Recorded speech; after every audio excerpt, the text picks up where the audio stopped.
ఇప్పుడు విరాట్ కోహ్లీ, ధోని, ఇంకా చాలామంది, ఇంకా కొత్తగా చాలామంది, మన క్రికెట్ నేను తక్కువ చూస్తే క్రికెట్, మన గ్రౌండ్కి వెళ్తే కొత్త వాళ్ళు మన వాళ్ళు కూడా మంచి ప్లేయర్స్ ఉన్నారు.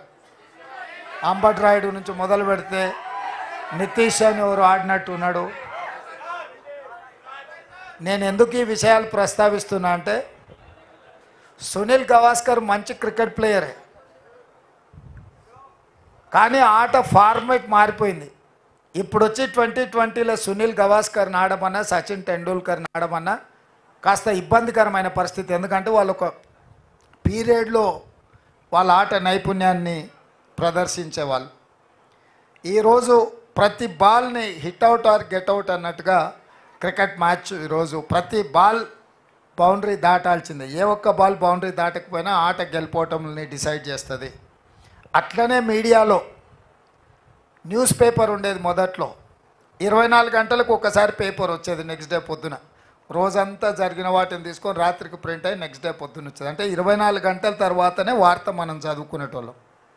అది ఆలస్యం అవుతుందని ఇట్లాంటి కొంతమంది జర్నలిస్టులు న్యూస్ ఛానల్స్ తీసుకొచ్చారు. న్యూస్ ఛానల్స్ ప్రతి గంటకు ఒకసారి ఆ జరిగిన, మొదట్లో న్యూస్ ఛానల్ వచ్చినప్పుడు ఉదయం 7 గంటలకు, మధ్యాహ్నము 1 గంటకు, సాయంత్రం 7 గంటలకు ఉండేది. అంటే రోజుకు 3 సార్లు బులెటిన్ వచ్చేది.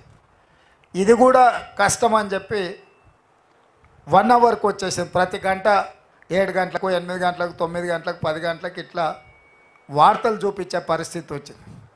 అయినా వార్తలు ఇంకా వేగంగా ప్రజలకు చేరడానికి ప్రతి నిమిషం కాదు, ప్రతి సెకండు ప్రపంచంలో ఏ మూలలో ఏ సంఘటన జరిగినా వార్తా రూపంలో బయటకు వస్తుంది. అదే social media. On the spot,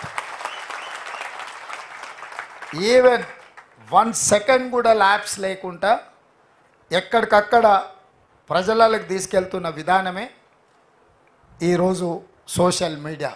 అంటే ఫార్మేట్ మారిపోయింది.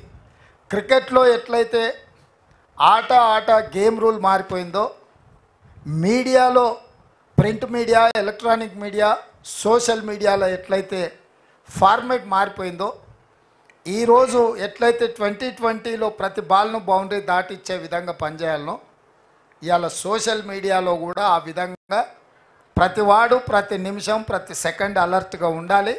సమాచారాన్ని అందరికీ చేరవేసే విధానం వచ్చింది. దీన్ని మీరు గుర్తించిండ్రు, దీన్ని మీరు ఉపయోగించిండ్రు. దీనివల్ల మీరు ఫలితాన్ని కూడా December 3 నాడు అందరూ చూసిండ్రు.